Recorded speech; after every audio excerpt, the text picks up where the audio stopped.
Hello and welcome. I'm Scott Dennis. Thanks for joining us tonight. Haley is off this evening. Football Friday night starts in just 15 minutes. But first tonight, the North Carolina Bureau of Investigation will independently look into the death of Keith Lamont Scott, who was fatally shot by a police officer on Tuesday. Calls for police video of that incident to be made public only grew today once a video taken by Scott's wife was released. ABC's Heather Waliga has the latest from Charlotte. As demonstrators filled the streets of Charlotte for a fourth straight night, protesting the police shooting of Keith Lamont Scott. He has no weapon. Don't shoot him. We now have our first look at Scott's last moments. Don't shoot him. Don't shoot him. He didn't do anything. This cell phone video taken by his wife and released by his family. He doesn't have a gun. He has a TBI. He's not going to do anything to you guys. He just took his medicine. Rakia Scott pleading with her husband to get out of his truck. Keith, get out the car. Keith, don't you do it. Don't you do it. Keith, don't you do it. Did you shoot him? Did you shoot him? His wife in shock as her husband lies mortally wounded. That's okay. Did y'all call the police? Did y'all call an ambulance? Police say Scott was armed and that this image shows the gun they recovered. But this image from another angle shows what may be the same object far from the body. Charlotte's police chief resisting calls to release police video of the shooting. If I were to put it out indiscriminately and it doesn't give you good context, it can inflame the situation. The State Bureau of Investigation says Charlotte police do have the authority to release the video. They say local officials are actively discussing whether or not they will release it. Heather Waliga, ABC News, Charlotte.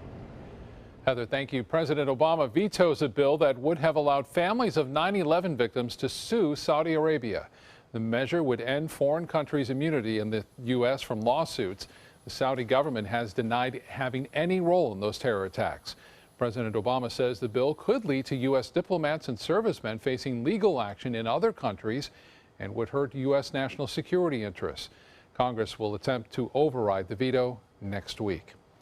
Here on the Suncoast, a Sarasota woman is found guilty of trying to kill her 6-year-old daughter. A jury finding Ashley Parker guilty today of 4 felony counts, including attempted murder. Sarasota police say they found Parker's daughter in her home on Leon Avenue with numerous stab wounds last summer. The little girl was among those to testify, describing the horrific incident. Parker is scheduled to be sentenced on November 2nd.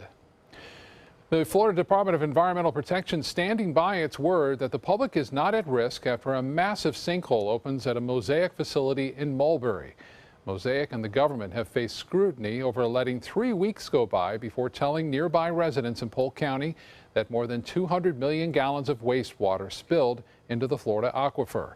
The DEP meeting with Polk County officials today, again saying the contamination was contained at Mosaic's facility, but they also say that if there was any contaminated water in the aquifer, it moved so slowly westward, there would be enough time to capture it somehow. The CDC releasing an investigative summary on the Zika outbreak in the Wynwood neighborhood of Miami. The agency says the number of people actually infected by the virus was likely greater than reported, but that the affected area was small, centering on 3 businesses with outdoor areas where mosquitoes were breeding. Just over 2 weeks after aerial spraying of pesticides began there in Wynwood, no further cases were reported and a travel advisory was lifted. Sarasota County's largest city continues to grow. Northport's population increasing by 3% over the last year. That's partly due to more than 800 new homes entering the market since last October, with many being built in the West Villages community. We would stand at number 4 in the nation as far as master plan communities are going based on sales. So it's really a very exciting time to be here. With that population growth, more than 64,000 people now call Northport home. One area of Sarasota County that may not see more growth, at least for now, is near the Serenoa Golf Club just east of the interstate. Sarasota Herald Tribune reporting county planners are recommending commissioners deny Neal Communities' Grand Lake neighborhood proposal. They say the proposal would not provide enough elements of the county's 2050 plan for land use east of I-75, which includes affordable housing. Time now to get a check on the weather tonight. Bob was out at Music Friday Fest. Yeah, Friday Fest. This last one. This that's is right. very popular. It gets bigger and bigger, it seems, every time. Some people said, why do they continue this? I think because they run into season then. And there's shows there. Yeah, exactly. That's what I mean. We are looking at some pretty decent weather for the weekend. We'll have the latest on that and the tropics coming up next. Across America with Mega Jackpots, it's Mega Millions. Hello, America. I'm John Crow. It is Friday, September 23rd, and tonight's Mega Millions jackpot is an estimated annuitized $20 million. To win that jackpot, you must match these 5 white balls plus that gold Mega Ball. Now, let's see if I can make you a millionaire tonight. Our first winning number tonight is 8. That's followed by 62. Up next, we have 5. Your next number is 1, and your final white ball for this Friday evening is 25. Now for the Mega Ball. Tonight's Mega Ball number is 14. Again, tonight's winning numbers are 8, 62, 5, 1, 25, and the gold Mega Ball is 14. Now, if no matches all 6 numbers, Tuesday's jackpot could be $25 million. Good luck and play on, America. At ABC 7, it's all about being here for you. ABC 7 News at 7 with award-winning investigative journalist Alan Cohn. In-depth reporting and debate on important issues and stories in our community with a featured topic of the day and a live roundtable discussion with community leaders and newsmakers. Plus a quick recap of the day's top stories and weather. ABC 7 News at 7 weeknights. Now more than ever, we're here for you, Suncoast. Today, everyone is looking for more fashionable choices in flooring than ever before. And G. Fried has responded with a huge selection of carpets, tile, wood, laminate, and vinyl. Installed by a highly skilled team, G. Fried has got everything you're looking for and more. The next time you think about quality flooring, think G. Fried Flooring America. G. Fried Flooring America. Our world is at your feet. Attention, this is an important message for anyone who had an IVC filter placed to prevent blood clots from traveling to their heart or lungs. Did your IVC filter move, break, or cause organ damage? The FDA warns that IVC filters may cause serious complications, such as heart or lung damage, internal bleeding, even death. If you or a loved one suffered serious complications, call IVC Filter Helpline now. You may be entitled to compensation. IVC filters are designed to prevent blood clots. If your IVC filter moved or broke and you suffered heart or lung damage, internal bleeding, or if a loved one died as a result, call IVC Filter Helpline today. Our network of experienced attorneys is ready to fight for you. You'll pay nothing unless there's a recovery in your favor. Call today for a free confidential consultation. Don't fight this alone. Call IVC Filter Helpline now. Please call 800-897-6764. That is 800-897-6764. Get to Sunset Dodge Chrysler Jeep Ram in Sarasota today for deals worth celebrating during the Jeep Celebration event. Come shop the area's largest selection of Jeep Wranglers or check out a new Jeep Cherokee priced as low as $19,999. Stop by to see the stylish new Jeep Renegade starting at just $17,699. Or drive away in a new Jeep Patriot for just $14,999. Better prices, bigger selection. Go to Sunset Dodge Chrysler Jeep Ram in Sarasota.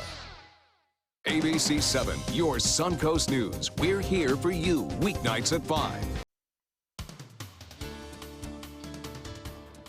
Boy, a nice night out there at the Van Wezel. I'll tell you, we had a nice sunset too. Get a look at this as we take a look at what's been happening for this evening from around 6:30 to 7:50 or so.